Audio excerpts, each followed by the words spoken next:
Selamat berjumpa kembali pada kita semua, anak-anak kami, dimanapun berada. Pada hari ini kita tetap di rumah karena virus corona, namun kita belajar di rumah. Pelajaran kita hari ini adalah tentang hati nurani manusia. Tujuan pembelajaran dengan pembelajaran ini maka dapat mengerti apa itu hati nurani, menyebutkan fungsi hati nurani, menyebutkan usaha untuk memupuk hati nurani. Sebelum kita melanjutkan pelajaran ini, baiklah mari kita simak dulu video ini.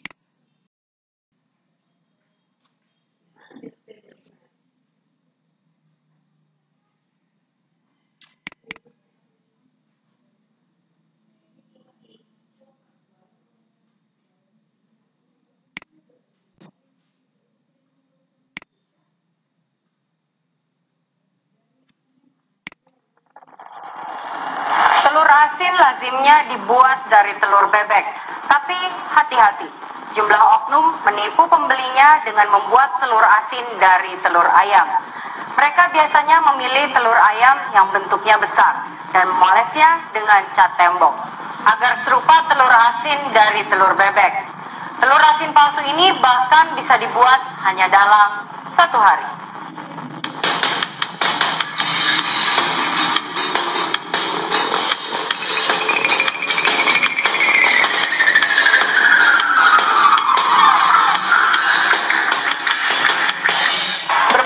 Telur tersedia. Salah satu yang praktis dan selalu dicari adalah telur asin. Umumnya telur asin dibuat dari telur bebek. Namun, hati-hati. Telur asin ini ternyata sudah dipalsukan.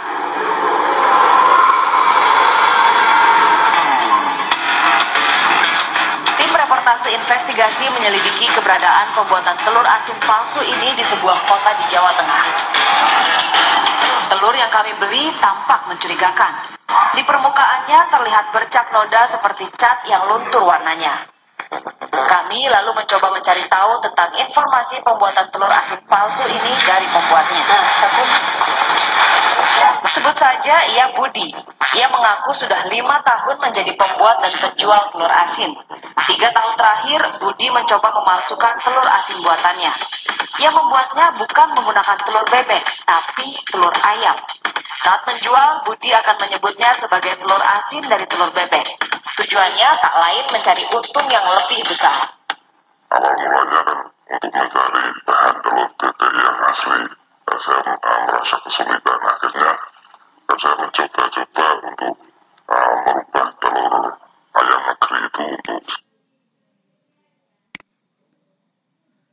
Ya, itulah sedikit tentang video yang kita tonton tadi, bahwa apa yang terjadi dalam video tadi memperlihatkan kepada kita bahwa ada orang yang merekayasa pembuatan telur asin yang dikatakan telur asin palsu tanpa memikirkan akibatnya kepada yang lain. Seharusnya telur asin itu dibuat dari telur bebek asli, tetapi ini dibuat dari telur ayam. Sehingga lebih murah, tapi untungnya lebih besar.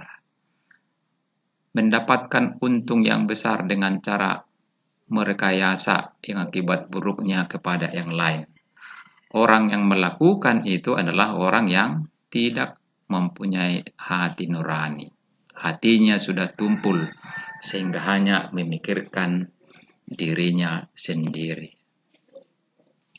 Nah, kita lihat apa yang terjadi dalam gambar ini.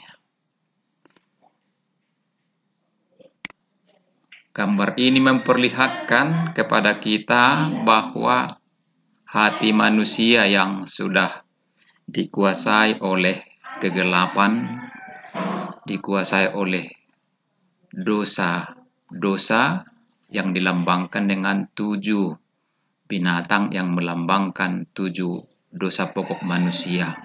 Itu yang berkuasa di dalam hati manusia itu sehingga hatinya menjadi gelap. Dan kitab suci firman Tuhan dan burung merpati yang melambangkan Roh Kudus berada di luar, tetapi tetap mencoba menyinari hati manusia itu. Apa artinya hati nurani menurut kodratnya? Hati bukan soal tubuh atau jasmani, tapi gambaran tabiat karakter manusia. Hati manusia dalam gambar tadi dihuni oleh 7 ekor binatang yang semuanya itu melambangkan 7 pokok dosa, yaitu kesombongan, keras kepala, hawa nafsu, kemalasan, marah, kebohongan, dan mencuri.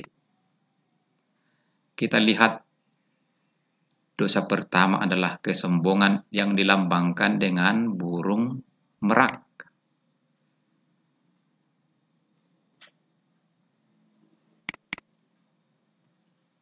Yang kedua, kita lihat ciri-ciri kesombongan. Manusia mengira mempunyai sesuatu yang baik dari dirinya sendiri dan dari kemampuannya sendiri. Manusia mengira sesuatu kebaikan diberikan karena jasa-jasa sendiri. Manusia berbangga mempunyai sesuatu yang sebetulnya tidak dimilikinya. Menganggap diri lebih unggul dan mempunyai lebih banyak daripada orang lain. Mengira mempunyai bakat-bakat yang lebih dari orang lain sehingga menghina atau memandang rendah yang lain.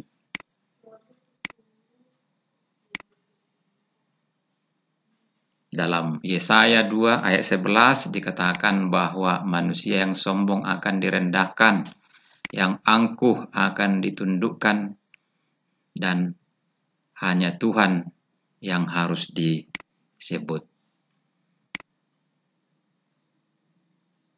Dosa kedua adalah keras kepala yang dilambangkan dengan kambing. Dosa ketiga adalah hawa nafsu yang dilambangkan dengan babi. Dosa keempat adalah sikap malas yang dilambangkan dengan kura-kura. Dosa kelima adalah sikap marah yang dilambangkan dengan harimau. Dosa keenam adalah sikap bohong yang dilambangkan dengan ular. Dosa ketujuh adalah mencuri, dilambangkan dengan serigala. Nah, apa itu hati nurani? Dalam arti luas, hati nurani dikatakan sebagai keinsafan akan adanya kewajiban, kesadaran moral yang timbul dan tumbuh dalam hati manusia.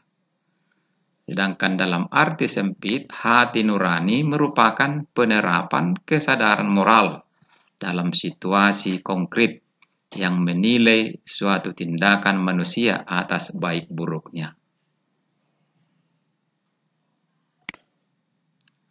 Hati nurani tampil sebagai hakim yang baik dan jujur walaupun kadang-kadang dapat keliru. Apa manfaat hati nurani? Dengan hati nurani manusia dapat memutuskan mana yang baik dan mana yang jahat. Dengan hati nurani manusia dapat memutuskan mana yang baik dan yang jahat. Karena itu harus dipandu dengan prinsip-prinsip yang benar yang bersifat mengajar dan tidak mengandung prasangka. Fungsi hati nurani dapat dibedakan menjadi 3 bagian. Yang pertama sebagai pedoman dalam menghadapi situasi yang sangat konkret.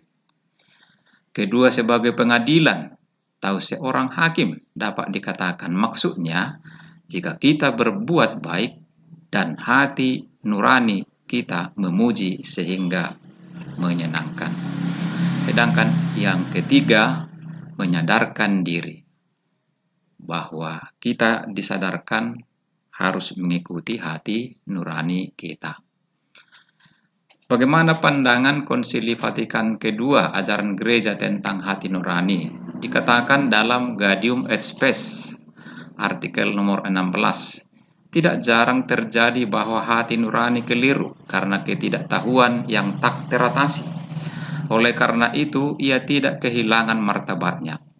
Hal itu sebenarnya tidak perlu terjadi kalau manusia berikhtiar untuk mencari yang baik dan yang benar.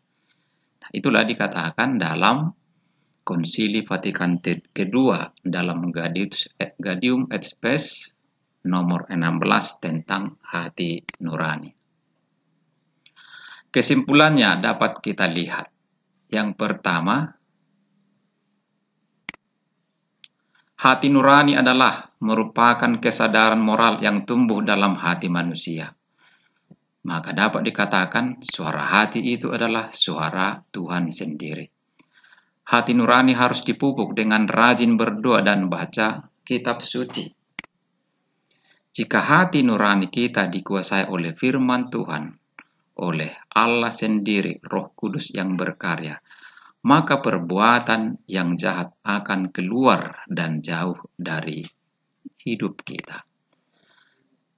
Lihat, perhatikan seperti dalam gambar ini, bahwa hati manusia itu dikuasai oleh kegelapan dan dikuasai oleh dosa-dosa manusia, sedangkan firman Allah dan karya Roh Kudus sendiri berada di luar hati manusia itu.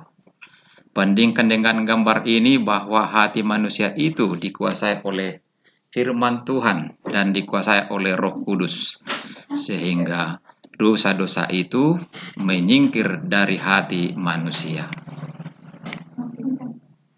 Perhatikanlah bahwa jika hati nurani dikuasai oleh firman Tuhan dan kitab suci, sabda Tuhan oleh Allah sendiri, Roh Kudus, maka dosa-dosa itu mengintip, selalu berusaha masuk ke dalam hati kita, tetapi akhirnya dia tidak berkuasa lagi dalam diri kita.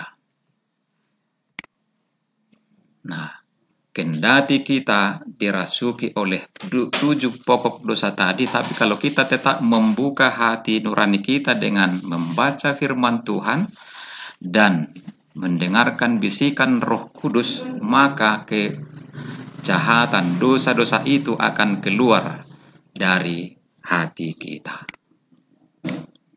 Nah, demikian pembelajaran kita tentang hati nurani pada hari ini.